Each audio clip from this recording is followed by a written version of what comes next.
కొంచెం సౌండ్ పెట్టండి చార్లెస్ గారిని, కొంచెం సౌండ్.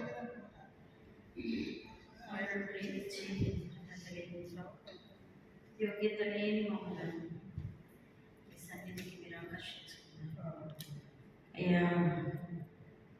నీ యొక్క అత్యంత కృప చేత, నీ విలువైన రక్తం చేత మీరు మమ్మలను విమోచించిన దేవుడు వాణి కొందనాలు అయ్యా. నీ కృపను బట్టి నీ సన్నిధిలోనికి రాగలుగుతాను తండ్రి.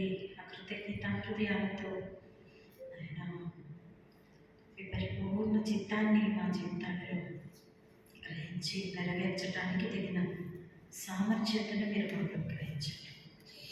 ఈ కృప ద్వారా మీ సన్నిధిలో మీకు ప్రవేశించిన మమ్మల్ని మీరు బలపరచండి. నీ ఆత్మ చేత నింపండి. నీ వాక్కులను వచ్చిన గ్రహింపు జ్ఞానం లేని వారు ప్రభువా, నీ దైవలనే ఆయన నీ వాక్కులను మీరు మాకు అర్థం చేయండి. మీరు మాతో మాట్లాడండి. మీరు మాట్లాడితే మీ బ్రతుకుతాం. మా జ్ఞానాన్ని బట్టి, మా భక్తిని బట్టి, మా శక్తిని బట్టి కాదు ప్రభు, కేవలం నీ కృప.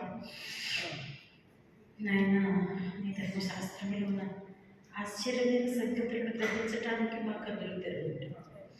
ఈ సన్నది మాతో ఉంచండి, మాతో మీరు మాట్లాడండి తండ్రి. విసిరిన చోట మరుగుపరచండి, మానవ జ్ఞానాన్ని మరుగుపరిచి మీ స్వరాన్ని మాకు వినిపించండి. యేసునామమున నడుచున్నాము తండ్రి, ఆమేన్.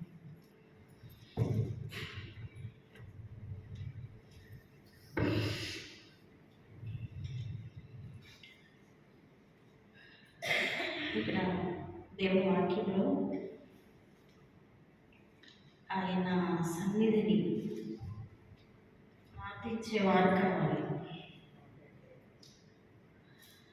అది దేవుని అవసరత, దేవునికి అది ఇష్టం. ఆయన నామంలో మొదలుపెట్టేవారు కావాలి. ఆయన సన్నిధిలో విజ్ఞాపన చేసేవారు కావాలి. అది దేవుని అవసరత. దాన్ని ఎవరైతే గుర్తించి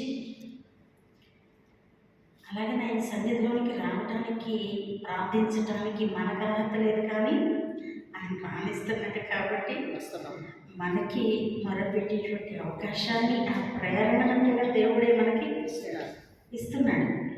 లేకపోతే అది మన వల్ల అయ్యేది ఎప్పటికీ. ఎందుకంటే మన నీతి మురికి గుడ్డ వల్లే ఉందంట.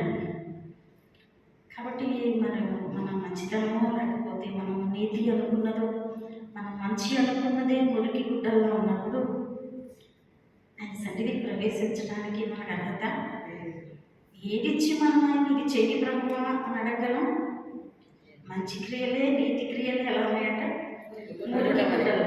ఆ మురికి గుడ్డలను ఇచ్చి దేవునికి నువ్వు ఇది చెయ్యి అనడానికి మనకు అర్హత లేదు. కాబట్టి ఈ సత్యాన్ని ఆయన సన్నిధిలోనికి వచ్చినప్పుడల్లా మనం గుర్తించాలి. దేవదూతలు దేవుని సన్నిధిలోనికి ప్రవేశించినప్పుడు 2 రెక్కల్లో వాటి ముఖాన్ని కప్పుకుంటాయంట. 2 రెక్కలతో తమ దేహాన్ని కప్పుకుంటాయంట.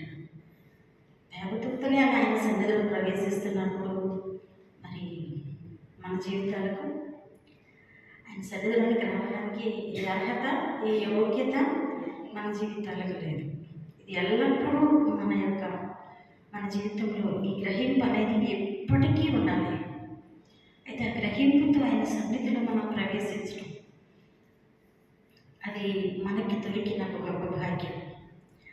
కాబట్టి రక్షణ పొందిన మనందరి జీవితాలలో కూడా ఆయన కోరుకుంటున్నది, ఆయనకి ఇష్టమైనది ఏంటో మనం గ్రహించాలి. మన పక్షమున ఆయన నిలిచి తన కార్యం జరిగించడానికి మనం ఆయన పక్షమున నిలిచి పనిచేసేటువంటి, మొరపెట్టేటువంటి, ఆయన పక్షంగా నిలిచేటువంటి ఆ యొక్క ఆయన చిత్తాన్ని జరిగించేటువంటి వారముగా మనము ఉండాలి. ఇది దేవునికి మనకి ఉన్నటువంటి, ఎప్పటికీ ఉండవలసినటువంటి, మనకు ఆయనతో ఉండవలసిన బంధం. అంటే ఆయన మన బాధ్యతను మనం గుర్తించి మన స్థితిని మనం గుర్తించి ఆయన సన్నిధిలో మొరపెట్టడానికి మన ముందుకు సాగుతున్నప్పుడు అది ఆయనకి ఇష్టం. అది ఆయనకి ఇష్టం. కాబట్టి కనుక ఇక్కడ ఆయన అంటున్నారు, ప్రార్థించేవారు లేరంట, మొరపెట్టేవాడు ఒక్కడూ లేకపోయింది. తను తాను ప్రోత్సాహపరుచుకున్నవాడు ఒకడు కూడా లేడు.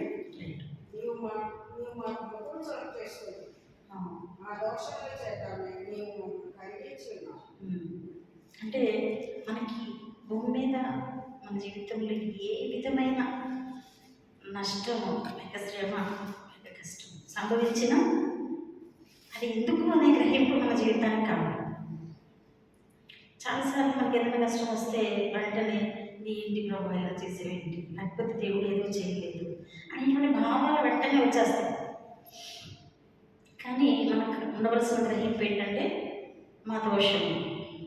ఎజ్రా, నెహెమ్యా భక్తులు ప్రార్థించారేమనంటే, మా మీదకి రావాల్సిన శిక్షలో కొంచెమే రప్పించేవయ్యా. ఆ శిక్ష అది ఎంత వచ్చిందంట? కొంచెమే. అసలైతే ఇంకా ఎక్కువ రావాల్సిన శిక్షకు కొంచెమే రప్పించింది. చూడండి, అలాంటి అవగాహనతో చేస్తున్న ప్రార్థనలు దేవుడు అన్నాడు దాటి వెళ్ళడు. అలాగే ఆ క్రింద భాగంలో అసలు దేవుని దగ్గరకు మనం మొరపెట్టడానికి మనకు ఏ అర్హతతో అంటే ఆయన మన తండ్రి, మనము మంటి ఆయన కుమారుడు. అంటే మన జీవితాల పట్ల ఆయన ఎంత వాత్సల్యత చూపుతున్నాడో, ఎలాంటి అధికారాన్ని ఆయన కలిగి ఉన్నాడో అవన్నీ గుర్తు చేసుకుంటూ ఆయన సన్నిధిలోకి వెళ్ళాలి. మన పట్ల వాత్సల్యత చూపే దేవునికి, మన తండ్రికి, మన జీవితంలో సర్వము సాధ్యపరచగలిగినటువంటి దేవునికి మనము మొరపెడుతున్నాము. అంటే మనం ఎంతటి అల్పులమో ఆయన ఎంత కనుడో ఆ భావాలను గ్రహిస్తూ మనం ఆయన సన్నిధికి వెళ్ళాలి. అంటే ఆయన సన్నిధిలో మనం ప్రార్థించినప్పుడల్లా ఈ భావాలు మన జీవితంలో ధ్యానిస్తూ ఈ గ్రహింపుతో మనం ఆయన సన్నిధికి చేరటం అనేది అలాంటి ఆ విధమైనటువంటి ఆ గ్రహింపుతో మనం ఆయన సన్నిధికి వెళ్ళడం అనేది మనకి మేలు. అంటే ఆ ప్రార్థనల దేవుడు ఆలకించడానికి ఆయన అన్న త్రోసివాడు. అంటే అలాంటి గ్రహింపుతో అవగాహనతో నిజంగా ఆకాశ మహాకాశంలో పట్టజాలని దేవుడు అంటాడు. దీన మనసు. ఏ మనసు? ఎప్పుడు దీన మనసు కలిగి ఆయన సన్నిధిలో ఎవరు వండుకులు చేయిస్తారు, వారిని దృష్టిస్తాడు, వారి మధ్య ఆయన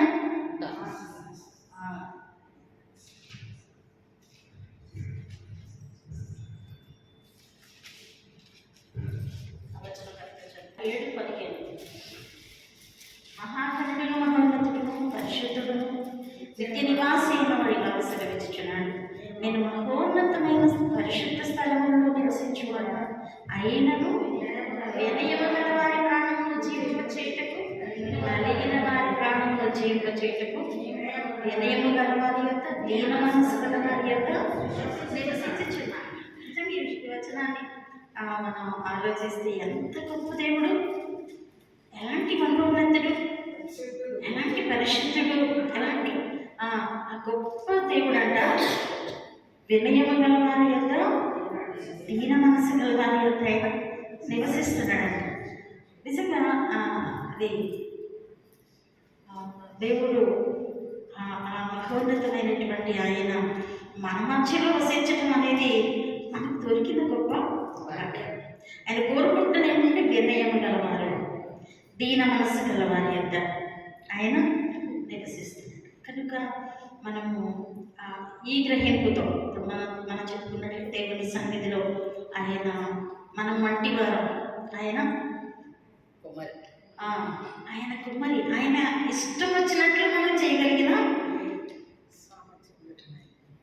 హక్కు ఉంది ఆయనకి. ఏముంది? హక్కు. ఆయనకి హక్కు ఉంది. ఆ హక్కు ఆయనకు ఉన్నది అనే గ్రహింపుతోనే మనం ఆయన సన్నిధిలో ఆ వినయంతో, ఆ దీన మనస్సుతో మనం ఆయన సన్నిధిలో ప్రవేశించటం అనేది దేవుని గొప్ప కార్యాలు మనం చూడగలుగుతాం. దేవుని గొప్ప కార్యాలు చూడగలుగుతాం. అంటే ఇది ఏదో ఆయన సన్నిధిలోని ప్రవేశించినప్పుడేనంటారా, ఆయన పాదం దగ్గర కూర్చున్నప్పుడేనంటారా, ఇప్పుడు ఆయన ఎప్పుడు మనల్ని చూస్తూ ఉంటాడు. మన జీవితంలో ఎల్లప్పుడూ కొన్ని ప్రతికూల పరిస్థితులు వస్తాయి. కొన్ని మనల్ని కొన్ని సందర్భాల్లో మన దేవుని సన్నిధిలోకి వచ్చినప్పుడు చాలా తగ్గించుకుని ప్రార్థన చేస్తాం. అది ఏదైనా సందర్భంలో ఎవరైనా మనం తగ్గించినట్టు మాట్లాడితే అస్సలు అది మనసుకి అంగీకరించలేదు. అట్లాంటి పరిస్థితుల్లో మనం ఎలా ఉంటాం? అలాంటి పరిస్థితుల్లో ఎందుకంటే ఆత్మీయత అనేది ఇది ఒక నటనా జీవితం కాదు, ఒక నాటక రంగం కాదు. నాటక రంగంలో పాత్ర కొంతసేపే కదా, ఇది కొంతసేపే పోషించుకోగలం. వస్తుమానం పోషించుకుంటారంటే రోజంతా పోషించాలి అంటే కష్టం కదా. ఆ గంట 2 గంటల పాత్ర పోషిస్తుంది. అయితే ఇది మనం నాటక రంగం కాదు, కానీ దేవుని సన్నిధి మన జీవితంలో యథార్థముగా ప్రతి కోణంలోనూ ఆయన మనల్ని చూస్తుంటాడు. కనుక ప్రతి సందర్భంలో మన జీవితం ఎలా ఉంటుంది అనేది ఆయన సన్నిధిలో మనం ఈ అవగాహనతో ఎప్పుడూ జీవించాలి. ఆయన మందిరంలోకి వచ్చినప్పుడే కాదు, ఆయన సన్నిధిలో మనం మోకరించినప్పుడే కాదు, కానీ ఇది ఎల్లప్పుడూ ఈ గ్రహింపుతో మనం ఉన్నప్పుడు, ఆ తగ్గింపు, ఆ వినయము, ఆ దీన మనస్సు మనం ఉన్నప్పుడు, మనలో ఉన్నప్పుడు, ఒకవేళ ఏదైనా ప్రతికూల పరిస్థితులు ఎదురైనా ఆ సందర్భంలో కూడా ఎలా ఉంటాం? మా అయ్యగారు చూస్తే అర్థమవుతుంది. ఏ పరిస్థితులు ఎదురైనా, ఎలాంటి క్లిష్టమైన పరిస్థితులు ఎదురవుతున్నా అయ్యగారు ఒకసారి చెప్తారు, మనం చాలాసార్లు మాట. ఒక సందర్భంలో ఆయన పిలిచి చాలా అగౌరవపరిచిన పరిస్థితి. ఒక మీటింగ్ పిలిచి ఆ చాప మీద భోజనం పెట్టారంట. ఏమి ఫెసిలిటీస్, ఎప్పుడు ఒక రూమ్ ఇస్తారు, అన్ని ఫెసిలిటీస్ ఉంటాయి. ఆయన అట్లాంటిది ఏమీ మాట్లాడలేదంట. ఆ చాప మీద బయటికి తీసుకెళ్ళి భోజనం పెట్టారంట. 3 రోజులు అక్కడే ఉన్నాడు. ఇంకొకటి అయితే మనమైతే ఏం చేస్తాం, మళ్ళీ తిరిగి చెప్పకుండా చేస్తాం. కానీ ఆయన 3 రోజులు అక్కడే ఉన్నారు, ఆ ప్లేస్లోనే ఉన్నారు, అక్కడే భోజనం చేశారు, వాక్యం చెప్పారు, మామూలుగా వచ్చేసారు. తర్వాత సంవత్సరాలైనా ఎవరికి ఈ విషయం తెలియదండి. ఆయన పిలిచిన ఆయన చనిపోయే టైంలో ఆయనకి ఏదో గ్రహింపై ఉత్తరం రాశారంట. అప్పుడు తెలిసింది అందరికి విషయం. తర్వాత ఉత్తరం చదివినాక తెలిసింది. అప్పటి వరకు ఆ సందర్భం అంతలేదు. కాబట్టి అలాంటి మాదిరి కలిగినటువంటి దైవజనులు మన ముందు వచ్చారు. కనుక మన జీవితంలో మనం ఆయన సన్నిధిలో మొదలుపెట్టినప్పుడల్లా మనము ఈ విషయాన్ని జ్ఞాపకం చేసుకుంటూ ఆయన మనం జీవిస్తున్న ప్రతి సందర్భంలోనూ ఈ గ్రహింపు అనేది, ఈ వినయ మనస్సు, ఈ దీనత్వం అది మనం పోషించుకుంటున్నప్పుడు ప్రభు మనల్ని దాటి వెళ్ళడం. మనం గమనించవలసిన వాగ్దానాలను మనం పొందుకోవాలి. దేవుని వాగ్దానాలన్నీ మావే అన్నారు. కాబట్టి ఆయన సన్నిధిలో ప్రవేశించినప్పుడు మనము ఈ అంటే ధైర్యం గల వారిని కృపాసనం ఎందుకు వెళ్ళాలన్నారు. ఎప్పుడు వస్తుందంటే మనకు ధైర్యం, మన జీవితకాలం అంతటిలో మనము ఈ గ్రహింపుతో మన జీవితాన్ని పోషించుకుంటున్నప్పుడు, ఆయన సన్నిధికి వెళ్ళినప్పుడు మనం ఎలా వెళ్ళగలమండి? ఎలా వెళ్ళగలం? ధైర్యంతో ఆయన కృపాసనం ఎందుకు వెళ్ళాలి. లేకపోతే ఎలా ఉండాలంటే అపరాధ భావంతో వెళ్ళాలి. అదంట అపరాధ భావంతో. ఇప్పుడే చాలా హెచ్చించేసుకున్నాం, చాలా ఎవరి విషయంలోనైనా చాలా హెచ్చించేసుకున్నాం, చాలా లేకపోతే ఇతరులను తగ్గించి మాట్లాడడం. అంటే ఇతరులను తగ్గించామంటే మనం హెచ్చించుకున్నట్టే. ఇతరులను చాలా తీసి పారేసినట్టు మాట్లాడడం. ఆ సందర్భం జరిగిన తర్వాత మనం వెళ్ళి ప్రార్థన చేయగలుగుతాం. ఎలా ఎట్లా వెళ్ళదు? అపరాధం అంటే అలాగే మనం ఏదో గనులు కాదు, ఎప్పటికీ ఆయనతో ఆ నీతి సూర్యుని ముందు మనం పోల్చుకుంటే మన జీవితం ఎప్పటికీ మురికి గుట్ట. మన జీవితం ఎలాంటి మురికి గుట్ట. కాబట్టి మరి ఈ అవగాహన అనేది మన జీవితంలో ఉన్నప్పుడు ప్రభు మనల్ని దాటి వెళ్ళరు. నేను అనుకుంటున్నాను. మనల్ని దాటి వెళ్ళరు. వెళ్ళరు. ఆయన సన్నిధిలోకి వెళ్ళినప్పుడల్లా మనము మనం మంటి వారం. ఈ జీవితం అనేది లేక ఈ లోకం వాటి ఆశలు గతించేవి. ఈ గ్రహింపుతోనే మన జీవితంలో ప్రతి సందర్భంలో మనం బ్రతికేమనుకోండి. అంటే ప్రతి సందర్భంలో కూడా ఇది శాశ్వతం కాదు. ఇది అయ్యాన్ని చూస్తే మనకు అనిపిస్తుందా? అనిపిస్తుందా లేదా? ఇది భూమి మీద దేని గురించి అయినా భక్తులు అలా పట్టించుకోని పరిస్థితులు దేనికి అంటే మన దాంట్లో లీనమైపోయారు. ఆ భావం వారి జీవితంలో మిళితమైపోయి ఉంటుంది. ఎప్పటికీ ఇది శాశ్వతం కాదు అనే భావాలు ఉన్నాయి కాబట్టి దీనికోసం తాపత్రయపడే పరిస్థితులు. అది ఎలా ఉంటుందంటే కొంచెం లోక జ్ఞానం కలిగినప్పుడు లేకపోతే అలాంటి వ్యక్తులకి అది చాలా పిచ్చితనంగా అనిపిస్తుంది. కొన్నిసార్లు అది పిచ్చితనంగా అనిపిస్తుంది. ఒకసారి అయ్యారు చెప్తాను, వాక్యం చెప్తున్నప్పుడు అనుకుంటాను, నేను అనుకుంటాను పిచ్చి అయ్యారు అంటే ఆయన భక్తి అట్లా ఆ మనస్తత్వం ఆయన వచ్చేస్తారు. జనాలకి అది ఎక్కుతాం. జనాలకి అంటే ఈ లోకం శాశ్వతమే, దీని మీద నమ్మకాలు పెట్టుకునే వ్యక్తులకు కొన్నిసార్లు అయ్యారు బోధలు ఎలా ఉంటాయి? కష్టంగా ఉంటాయి, నచ్చవు. కానీ అయ్యారు ఆ వాణిలో చెప్పుకుంటానే వెళ్తారు. ఎందుకంటే ఆయన అందులోనే జీవితాన్ని ఆయన అలా కొనసాగిస్తున్న వ్యక్తి కాబట్టి ఒకసారి 10 సార్లు 100 సార్లు చెప్తున్నా ఆయనకి ఏంటంటే ఒకసారి ఎప్పటికైనా దేవుని ప్రేమ కూడా అలాగే ఉంటుంది కదా. దేవుడు మన విషయంలో చిచ్చి అనుకుంటే ఆ క్షణంలో మనం ఉన్నాం.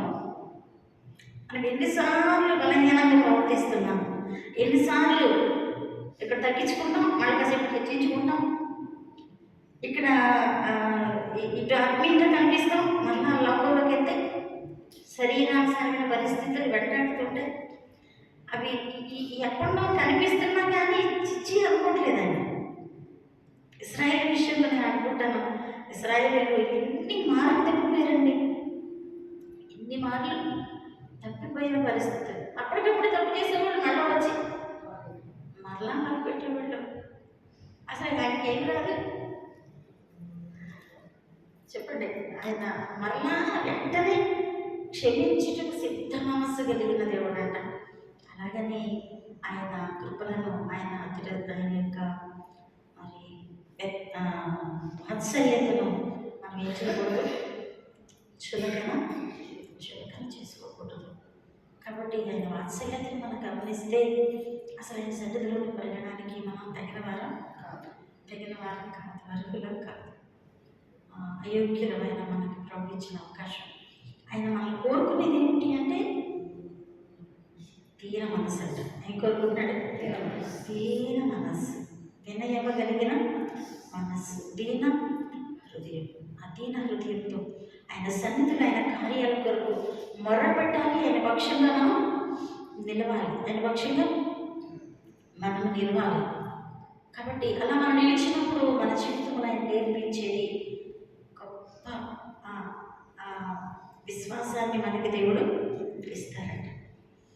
వాక్యం కదా, లోకమును జయించే విజయము మన విశ్వాసమే. ఈ విశ్వాసం ఎలా కలుగుతుందండి? ఎలా వస్తుంది మనకి? అదే ఏంటన్నది లోకమును జయించిన విశ్వాసం, విజయం. అదొక ఫలం ప్రభు ఇచ్చేటువంటి, ఎక్కడ దొరకదు, దేవుని పాదాల దగ్గరే దొరుకు. శిష్యులైన వారు క్రీస్తు ప్రభు బోధలు వింటున్నప్పుడు మనకు అర్థమైంది ఏంటంటే ఈ బోధల ప్రకారంగా మా జీవితాలు సరిపోవు అనుకున్నారు కదండి. ఆయన బోధలు విన్నప్పుడు వాళ్ళకి అర్థమైంది ఏంటంటే మా విశ్వాసం చాలదు, ఎందుకంటే ఆ ప్రకారం జీవించడానికి మా విశ్వాసం సరిపోదు అని ప్రభు పాదాల దగ్గరకు వచ్చిన వాళ్ళు అడిగింది ఏమిటంటే మా విశ్వాసాన్ని వృద్ధిపరచుకోవాలి. అంటే వాళ్ళు వాస్తవం అర్థమైనప్పుడు వాళ్ళు కోరుకున్నది ఒకటి ఏంటంటే మా విశ్వాసాన్ని వృద్ధిపరచు. మరి వాళ్ళు ఏం వదులుకుని వచ్చారండి దేవుని దగ్గరికి? సమస్తం వదులుకుని వచ్చారంట. సమస్తం వదులుకుని వచ్చిన వాళ్ళకి అర్థమైంది ఏంటంటే మా విశ్వాసం సరిపోదు, మా విశ్వాసాన్ని వృద్ధిపరచాం. మరి వాళ్ళకే అది అవసరమైతే మనకి చెప్పాలి. మనం ఏం వదులుకున్నాం? ఏం వదులుకుని సమస్తం వాళ్ళు వదులుకుని వచ్చిన వారికి అర్థమైంది ఏమిటంటే మా విశ్వాసం సరిపోదయ్యా, ఈ బోధలకి మేము తోగాలంటే ఆయన తూకానికి సరిపోవాలి అంటే మా విశ్వాసం చాలదు, ఆ విశ్వాసాన్ని వృత్తిపరచు అని ప్రార్థించాం. కాబట్టి మరి మన జీవితంలో కూడా విశ్వాసాన్ని వృత్తిపరచు. విశ్వాసం కావాలంటేనే వినటం వలన విశ్వాసం, విశ్వాసం వృద్ధి పొందాలంటే అది చాలాసార్లు అయ్యారు దేవుడు ఎత్తారు. ప్రార్థించడం ఒక ఎత్తు, వినటం ఒక ఎత్తు, ప్రార్థించడం ఒక ఎత్తు. ప్రార్థించిన దానికంటే నిర్ణయమైనది ఏమిటి అంటే ప్రార్థించిన దానిని జీవితంలోనికి, ప్రార్థించిన దాన్ని మన జీవితంలో తెచ్చుకోవటం ద్వారా మన విశ్వాస జీవితం వృద్ధి పొందుద్ది. క్రమక్రమంగా మన విశ్వాస జీవితం ఎప్పుడంటే మనం విన్న వాక్యానికి ప్రతి మాటకు మనం లోబడటం ఎప్పుడైతే నేర్చుకుంటామో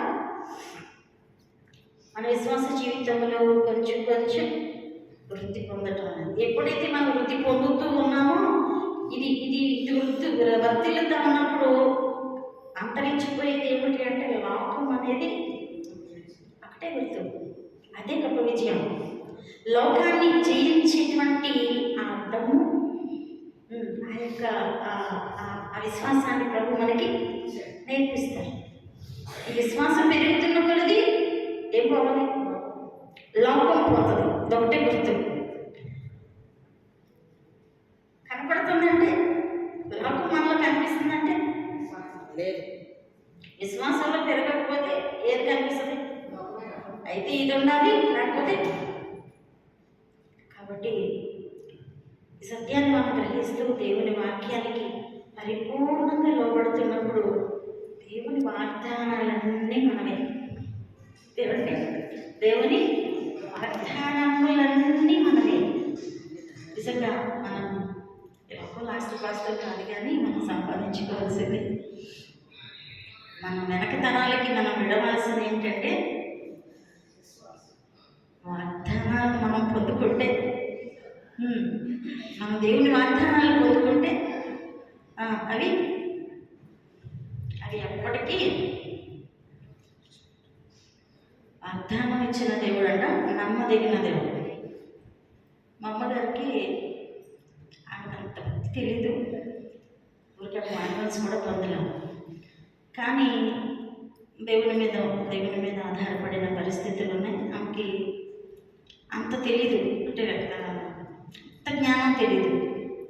కానీ అప్పటికి తన జీవితంలో ఏదో సంపాదించుకోవాలి, ఇది చేయాలి అనే తాపత్రయం లేదు. అంటే అంత జ్ఞానం ఉండేది కాదు. ఉద్యోగం చేసుకుంటుంది, కానీ ఏదో సంపాదించాలని తాపత్రయం నాకు తెలిసి ఆమె ఎప్పుడు నేను చూడలేదు. ఆ తాపత్రయం కనపడేది. దేవుడి మీద ఆధారపడి ప్రార్థన చేసుకునేది, నామకార్థమైన ప్రార్థనే. కానీ సహజంగా తను అది లేదు. అయితే మా డాడీ చనిపోయినప్పుడు చాలా ఇష్టమైన పరిస్థితి. ఎందుకంటే నా దగ్గర ఏం చేతిలో పైసా లేదు. ఆమె తెలియదు, ఎప్పుడు పైసలు జాగ్రత్త పెట్టుకోవడం కూడా తెలిసేది కాదు. లేదు, అన్నీ ఆయన దగ్గర ఉండేది. ఆయన చక్కగా చనిపోయారు. నా పెళ్లి పెట్టుకున్నారు. అప్పుడు ఎంగేజ్మెంట్ అయింది. నాకు ఏం చేయాలో తెలియని పరిస్థితి. ఎంగేజ్మెంట్ అయింది, ఇప్పుడు ఆయన చనిపోయారంటే వదిలేస్తారేమో సంబంధం అనే భయం కూడా ఉంది నాకు. అటువంటి పరిస్థితి. ఆ పరిస్థితిలో బాగా ఏడుస్తుంది దేవుని దగ్గర. ప్రభు నేను ఏం చేయను అని ఏడుస్తూ ఉంటే దేవుడు, నిజంగా దేవుని యొక్క వాత్సల్యత ఎంత గొప్పదంటే ఆకాశం మధ్యలో ఆయన గాడిద మీద వచ్చాట. అమ్మ యెషయా 54 చదువున్నారంట. యెషయా 54 చదువు అంటే ఆమె ఉలిక్కిపడి లేచిపోయింది. అది గుర్తుంది ఆమెకి. అదే గబగబా లేచి యెషయా 54 చదువుకుందంట. అందులో ఆ అసలు దేవుడు వాత్సల్యత ఎంత చక్కగా ఆయన మాట్లాడటం, నేను సృష్టించిన వాడు నీకు భర్త అయ్యి ఉన్నాడు అని మాట్లాడటం, ఇవన్నీ ఉన్నాయి. ఆ అధ్యాయంలోనే నీవు నీతి గల దానిపై స్థాపించబడదు, నీ పిల్లలందరూ యెహోవా చేత ఉపదేశం పొందుతారు. అది దేవుని వాగ్దానం ఇచ్చాడు ఆ 54 కాబట్టి. దాంతో ఆమె కొంచెం ధైర్యం వచ్చింది. అవన్నీ అంత అర్థం తెలీదు. మేము మారు మనసు పొంది సహవాసాలకు వచ్చాక సేవకులకి అయిన తర్వాత అప్పుడు ఈ వాగ్దానాన్ని చూస్తే ఆశ్చర్యం వేసింది. అప్పటికి మేము ఎవరం ఊరికే దేవుడు అంటే ఉంది కానీ రక్షణ లేదు. అంటే దేవుని వాగ్దానం అనేది, ఆయన వాగ్దానం ఇచ్చిన దేవుడు, నమ్మదగిన దేవుడు. అప్పటికి అన్నయ్య కానీ నేను కానీ ఇద్దరం సేవలో లేము, సహవాసం తెలీదు. కానీ అంచెలంచెలుగా దేవుడు ఎలా నడిపించారంటే తన పిల్లలందరూ ఎలా చేత ఉపదేశం పొందుతారనే వాగ్దానాన్ని దేవుడు నెరవేర్చుకున్నాడు. అంటే ఆయన ప్రణాళిక ఎంత గొప్పదంటే ఆశ్చర్యంగా ఆయన అంటే ఏమిటో తెలియని పరిస్థితులలోని దేవుడు తన వాగ్దానాలను ఇచ్చి నడిపించిన విధానం అది చాలా ఆశ్చర్యంగా ఉంటుంది. కాబట్టి ఆమె వాగ్దానం సంపాదించుకుంది, వాగ్దానం దేవుడు ఇచ్చారు, అది నెరవేర్పులు అనేవి ప్రభు. కాబట్టి మన జీవితంలో గ్రహించవలసింది ఏంటంటే మనము ఆత్మీయంగా దేవుని సన్నిధిలోనికి మరి గ్రహింపుతో మనం ఆయన మొదల దగ్గరికి వెళుతున్నప్పుడు ఆయన మనల్ని దాటి వెళ్ళరు. ఆయన వాక్యాన్ని మనం లోబడుతున్నప్పుడు మనల్ని దాటి వెళ్ళరు. మన ప్రార్థనలకు దేవుడి జవాబులు ఇస్తాడు. ఆ యొక్క అవసరతను మనం గుర్తించి, అంటే ఆయన అవసరతను మనం గుర్తించి, నా నీతిని రాజ్యము మొదట మీకు కావాల్సిన నేను ఇస్తానన్నారు. కాబట్టి ఈ గ్రహింపుతో మనం వెళుతున్నప్పుడు, ఆయన నీతిని రాజ్యం మనం ముందు పెట్టుకున్నప్పుడు, ఆయన వాక్యాన్ని మనం ముందు పెట్టుకున్నప్పుడు, మనం ముందుకు సాగుతున్నప్పుడు దేవుడు ఆశ్చర్యకరమైన కార్యాలు మనం చూస్తాం, ఆ జవాబులు చూస్తాం, ఆయన ఆశ్చర్యకరమైన కృపలను చూస్తాం. నా జీవితంలో కూడా అనేక సార్లు మరి కొన్ని క్లిష్టమైన పరిస్థితులు వచ్చినప్పుడు దేవుని సన్నిధిలోనికి వెళ్ళి, దేవుడు తప్ప వేరే ఆధారాలు లేవు మనకి. ఆయన సన్నిధిలోకి వెళ్ళినప్పుడు దేవుడిచ్చే జవాబులు మనం అందరం పొందుకున్నాం. ఎందుకంటే ఆ ఆధారం అనేది అనేక సార్లు మనం దేవుడి దగ్గర పొందుకుంటున్నాం. ఆ వాగ్దానాలు మనం పట్టుకుని మనం ప్రార్థించినప్పుడు దేవుని కార్యాలు మనం తప్పకుండా చూస్తాం. కనుక ఆయన మనల్ని కోరుకునేది ఏంటి అంటే ఆయన వాక్య ప్రకారంగా మనం జీవించాలి. అదే నా హృదయంతో ఆయన సన్నిధిలోనికి మనం వెళ్ళాలి. ఆ గ్రహింపుతోనే మనం ఎల్లప్పుడూ జీవించాలి. ఆ జీవితం మనలో ఉన్నప్పుడు ఖచ్చితంగా ఆయన మనలను లక్ష్య పెడతాడు. ఆయన మనల్ని లక్ష్య పెడతాడు, మనకు వాగ్దానాలు ఇస్తాడు. దైవగ్రంథంలో ఉన్న వాగ్దానాలన్నీ మనమే అనే భక్తులు ఎలాంటి నిశ్చయతకు వచ్చారో అలాంటి అడుగులు మనం కూడా వేస్తున్నప్పుడు ప్రభు మన కొరకు దాచిన వాగ్దానాలు. అంటే నేను అమ్మ గురించి ఎందుకు చెప్పానంటే ఆమెకు అంత తెలియదు, కానీ దేవుని వాక్యాన్ని కొంతవరకు తాను నెరవేర్చుకున్న సందర్భాలు ఉన్నాయి. అంటే కొన్ని తన నామకంతమైన భక్తులని కొన్ని పోషించుకుంటాం. ఈ లోకం తనకేదో శాశ్వతం, దానికోసం తాపత్రయ పడలేదు. నేను అనుకుంటాను ఆ విశ్వాసాన్ని దేవుడు చూశాడేమో, దాన్ని బట్టి వాగ్దానం ఇచ్చాడేమో, దాన్ని బట్టి తన బిడ్డైన దేవుడు తన పరిచయం కొరకు పిలుచుకున్నాడేమో. నాకు ఆశ్చర్యం అనిపిస్తుంది. సహవాసాన్ని పరిచయం చేశాడు, ఎంత గొప్ప, ఎక్కడో మూలలో ఉన్నారు మాకు తెలియదు, కానీ సహవాసాన్ని పరిచయం చేశాడు, శ్రేష్టతలోనికి తీసుకుని వచ్చాడు. కాబట్టి ఇప్పుడు మనకు తెలుసు కదా, మనకి కొన్ని విషయాలు తెలుసు, ఎన్నో మంచి విలువైన మాటలు మనం వింటున్నాం. విన్నదాని ప్రకారం మనం జీవించినప్పుడు ఖచ్చితంగా ప్రభు మనకి ఆయన వాగ్దానాలు ఇస్తాడా లేదా? మనం సంపాదించుకోవాల్సిందే దేవుని వాగ్దానాన్ని మనం పొందుకుంటే నిజంగా ఆ తృప్తి ఒకటి. దేవుని వాగ్దానం మనకుంటే మన జీవితంలో ఎన్ని పరిస్థితులు వచ్చినప్పటికీ కూడా మన హృదయంలో కదలం. మన కరోనా వచ్చినప్పుడు జోమతనానికి బాగా సీరియస్ అయింది. అమ్మగారు ఒకసారి ఫోన్ చేసి బాధపడుతున్నారు, కంగారు ఏడుస్తుంటే ఆయన ఒకటే మాట అన్నారంట, ఆంటీ వాగ్దానాలు ఉన్నాయి కదా. అంటే అంత పరిస్థితుల్లో కూడా ఆయన ఆధార ధైర్యం ఏంటి? ఏమిటి ధైర్యం? వాగ్దానాలు ఉన్నాయి. మన సహవాసాన్ని కూడా మన పితరులకు ఇచ్చిన వాగ్దానాలు ఉన్నాయి. ఆ వాగ్దానాలు పట్టుకుని నాయకులకి, మన అయ్యగారికి పితరుల వాగ్దానాలు ఉన్నాయి. మనందరికీ ఆ వాగ్దానం సొంతమేనా కదండి? సొంతమే. ఎప్పుడు సొంతం అంటే ఎప్పుడు ఆ వాక్యాన్ని మనం అనుకూలంగా జీవిస్తామో ధైర్యం ఉంటుంది. ఆ వాగ్దానాలన్నీ మావే, నావే. అయ్యగారి వాళ్ళు, అయ్యగారి సంతానం, అయ్యగారి సంతానంలో మనం కూడా ఆత్మీయమైన సంతానం, మనకు కూడా భాగస్వామ్యం ఉంటుంది. నిజంగా ఆ భాగస్వామ్యం మనకు ఉంటుంది. ఆ గ్రహింపుతో దేవుని వాక్యానికి అనుకూలంగా మనం పోషించుకుంటున్నప్పుడు ఆ ధైర్యం ఉంటుంది మనకి. అంటే ఎక్కడ ఇప్పుడు నేను సహవాసంలోకి వచ్చిన సంవత్సరాల్లో ఎప్పుడు నా నోటితో విమర్శనాత్మకంగా మాట్లాడటం తెలియదు నాకు. దేవుని బిడ్డల గురించి వాళ్ళు చెప్పిన మాటని ఓకే అనుకుని ముందుకు వెళ్ళటమే తప్ప విమర్శించటము, లేకపోతే సణుకోవటము, వణుకోవటం ఇది అలవాట్లేదు. నేను అనుకుంటాను ఆ వాగ్దానం నాకు కూడా సొంతమే, అంతే కదా. అలా మనం ఎప్పుడైతే వాగ్దానం సొంతం అవ్వాలంటే మన హృదయం ఎలా ఉండాలి? ఆ వాగ్దానాలను ఎప్పటికీ, అంటే మనం విమర్శించే గుంపులు ఎక్కడున్నాం కానీ ఈ వాగ్దానం మనకి సొంతం అని అనుకోవటానికి మనకు అర్హత ఉండదు. అంటే ఆ యొక్క ఆత్మన్యూన్యత భావం వచ్చేస్తుంది.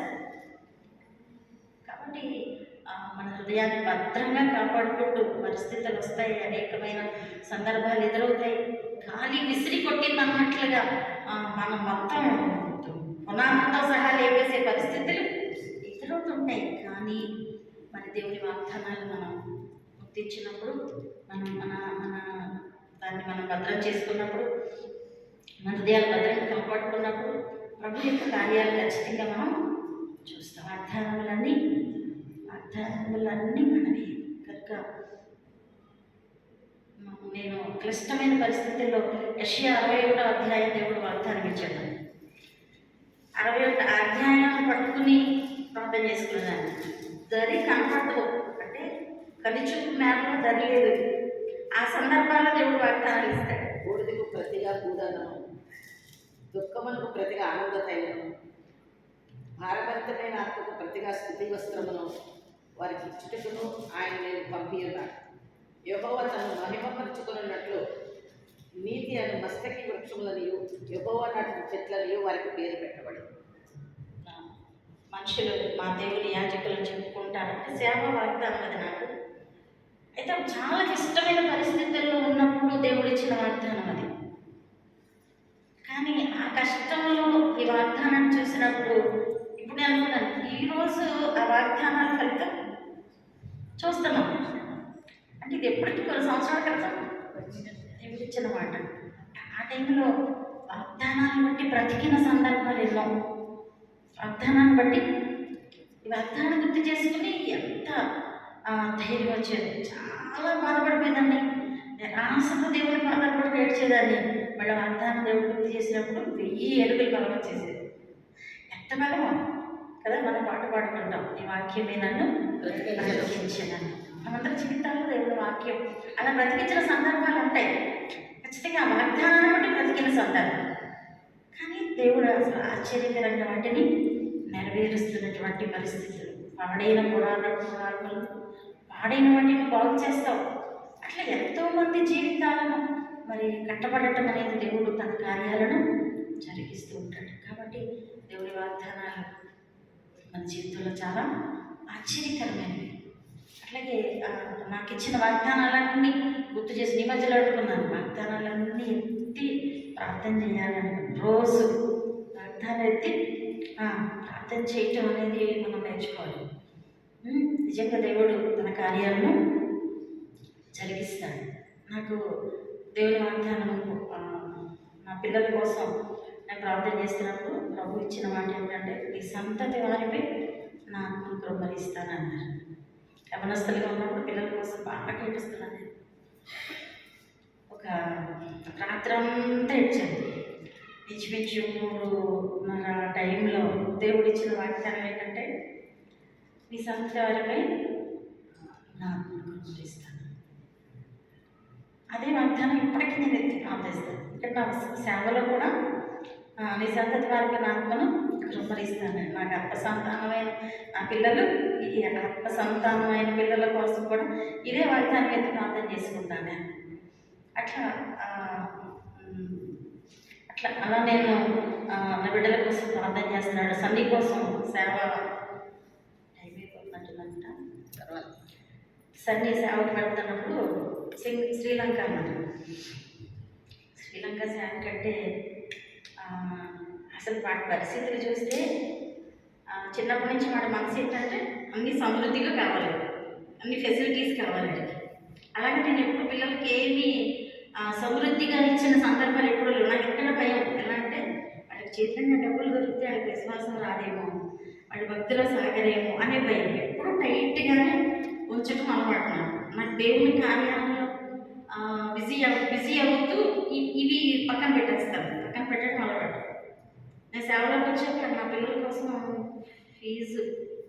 ఫీజుల కోసం వేరు ఎప్పుడు ఖర్చు పెట్టాలి. సేవలో డబ్బులు కదా నేను వాడేది. నాకు నా నియమం ఉంటుంది, సేవలో డబ్బులు ఫీజులకు వాడకూడదు. వాళ్ళకి నార్మల్గా చదువులు వెళ్ళాలి, వేరు ఫీజులు కట్టకూడదు, సేవలో డబ్బులు వాడకూడదు అన్న ఆలోచన నాది.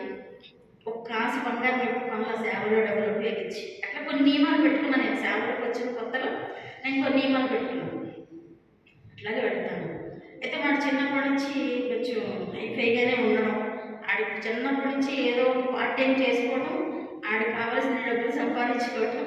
ఆ చిన్న వయసులోనే ఇంటర్మీడియట్ చదివే వయసులోనే వాడు ఏదో పని చేసుకుంటూ మన బైబిల్ కాలేజీ పిల్లలు వీళ్ళకి ఏదైనా కావాలన్నా అవన్నీ కూడా వచ్చేస్తూ ఉంటాడు. అది ముందు నుంచి అక్కడ అలవాటైంది. సౌతుల పిల్లలు అంటే ఏంటమ్మా తక్కువ ఉండాలని ఎందుకు అనుకుంటాను, అందరికంటే మనం ఉండాలని కూడా అంతటి అంటే అది మనసు.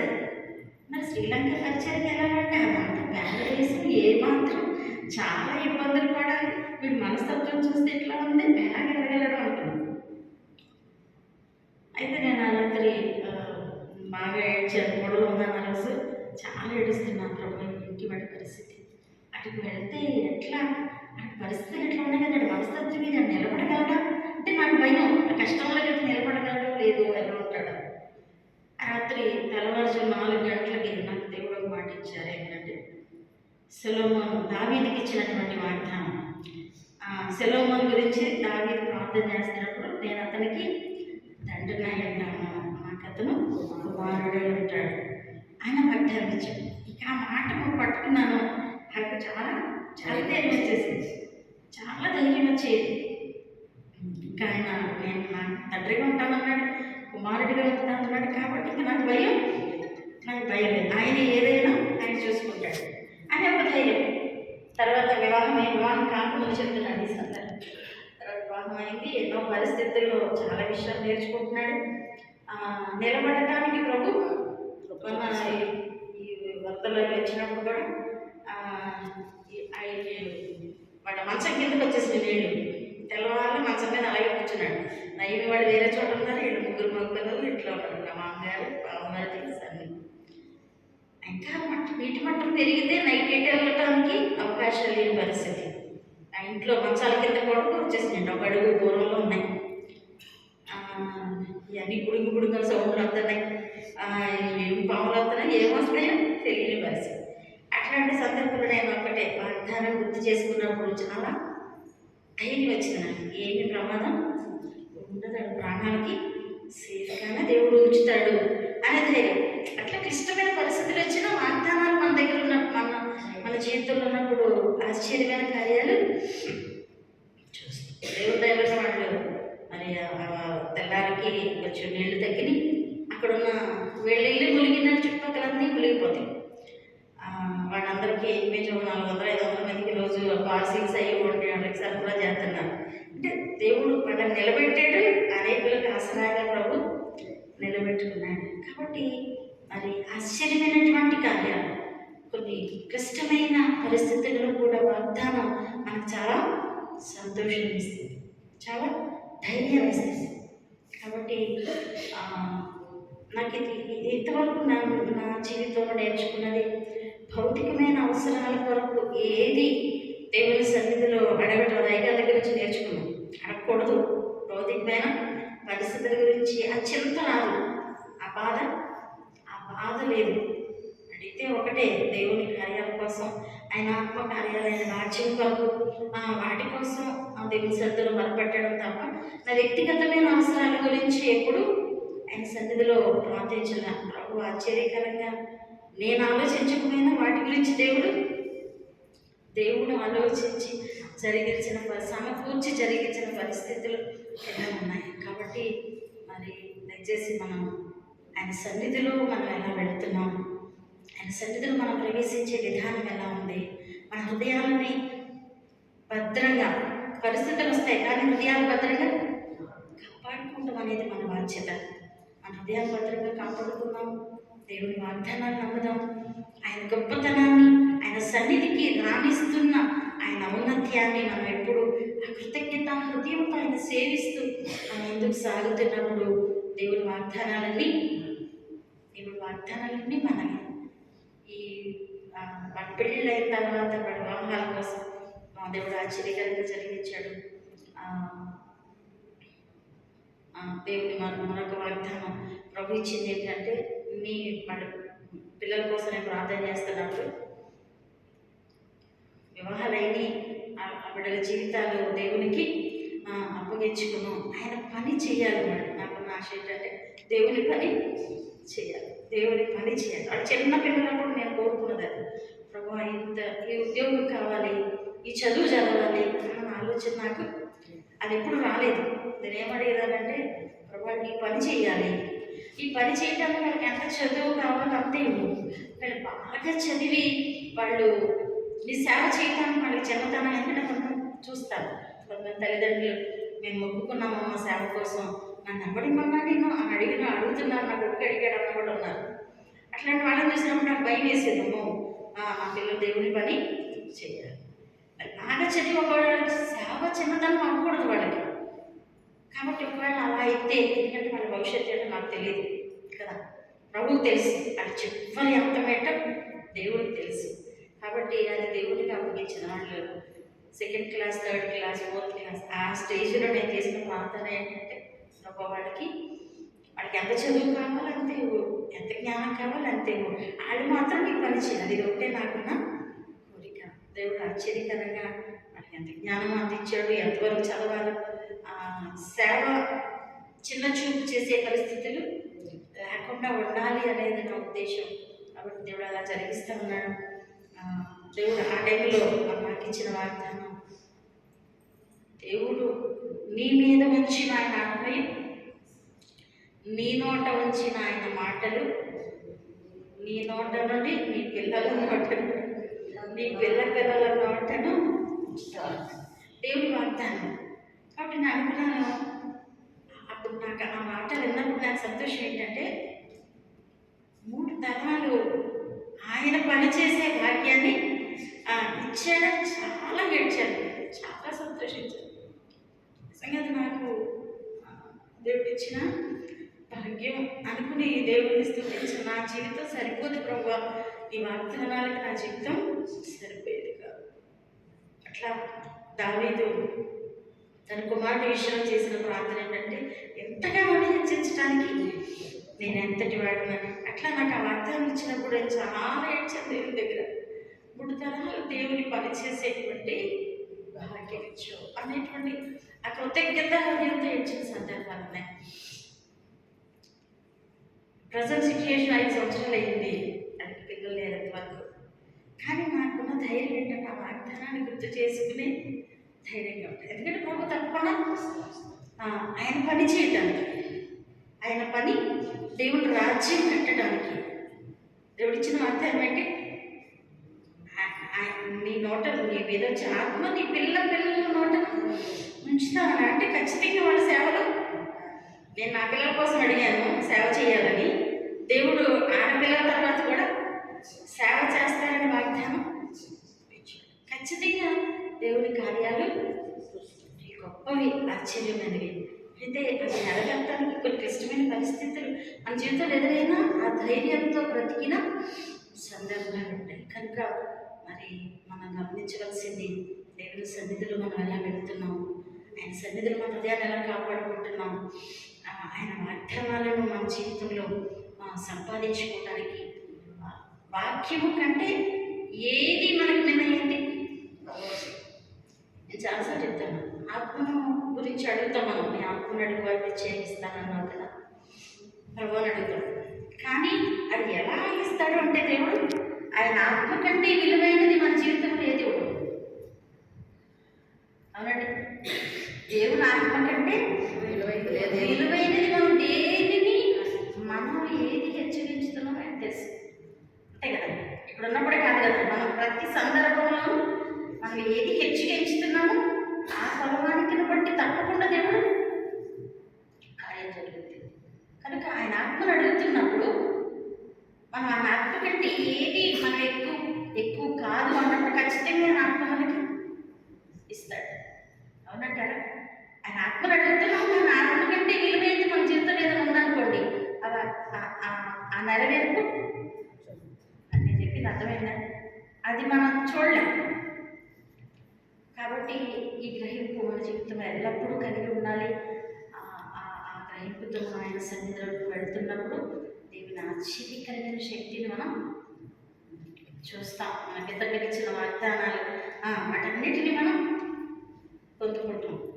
మనకి ఇతరుల వాగ్దానాలన్నీ మనమే, భక్తులకు ఇచ్చిన వాగ్దానాలన్నీ వాళ్ళు ఎంత ధైర్యంగా అడుగుతున్నారంటే దైవ గ్రంథంలో ఉన్న వాగ్దానాలన్నీ నావే అనేటువంటి ఆ నిశ్చయత మన జీవితంలో సంపాదించుకున్నప్పుడు, అది సంపాదించుకోవాలంటే దేవుని వాక్కుకి మనం విధేయత చూపాలి. ఖచ్చితంగా ఆ గొప్ప విశ్వాసాన్ని దేవుడు మనకి నేర్పిస్తాడు. ఇప్పుడు అమ్మ గురించి చెప్పాను కదా, అమ్మ విషయంలో తన భక్తి లేకుండా గ్రహింపు ఉంది. నేను రక్షణ పొందిన తర్వాత నా జీవితంలో మరి ఈ లోకాన్ని సంపాదించుకోవాలని తాపత్రయం అది లేకుండా ప్రభు చేశాడు. కానీ నా అవసరతలు ఏవి నేను ఎప్పుడు ఇది చెయ్యాలని నాకు దాచుకోలేదు. కానీ అది ఆశ్చర్యకరంగా చదువుతాయి. అట్లా అది చెప్పాలంటే రోజంతా పట్టింది. ఎన్నో ఉన్నాయి దేవుడి కార్యాలు, దాని గురించి నేను ఆలోచించలేదు. కానీ ప్రభు ఆలోచించిన సందర్భాలు లోటు లేకుండా నేనైతే ఎలా చేయగలను, నాకంటే దేవుడి కార్యాలు నేను అనుకుంటాను. మనం చేయాలనుకుంటే అది నాశనకంగా ఉంటే, దేవుడు చేయాలనుకుంటే ఘనంగా ఉంటాయి.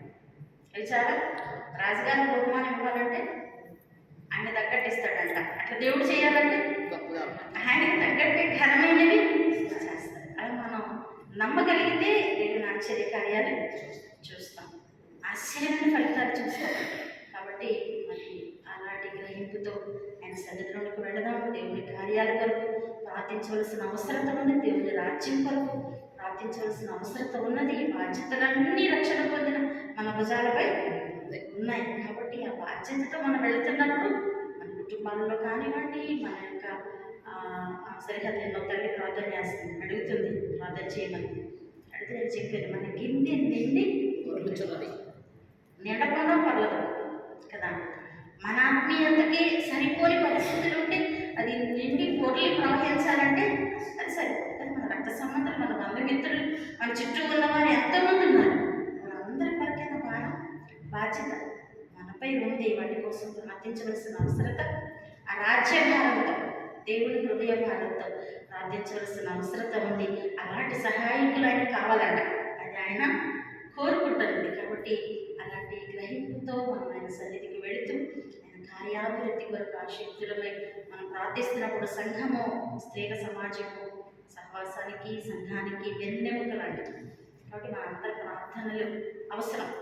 సహవాసానికి, సంఘానికి, దేవుని రాజ్య వృద్ధికి అవసరం. కాబట్టి ప్రభు కోరుకుంటున్నదని ఆ గ్రహింపుతో మనందరూ సిద్ధపడినప్పుడు ఎంత గొప్ప ఉద్యోగాలు, గొప్ప ఉద్యోగాలు చూస్తాయి. మందిరం మనకు సరిపోదు, విజయవాడ సరిపోదు, మందిరం సరిపోదు. కాబట్టి అలాంటి ఆ దేవుడి కార్యాలు అంటే జీవాన్ని చూడాలి అంటే మన ప్రార్థన దేవునికి అంటే గ్రహింపుతో వినయ మనస్సుతో కలిగిన హృదయంతో వినయ మనస్సుతో గ్రహింపుతో చేసే ప్రార్థనలు దేవునికి కావాలి, అవసరం.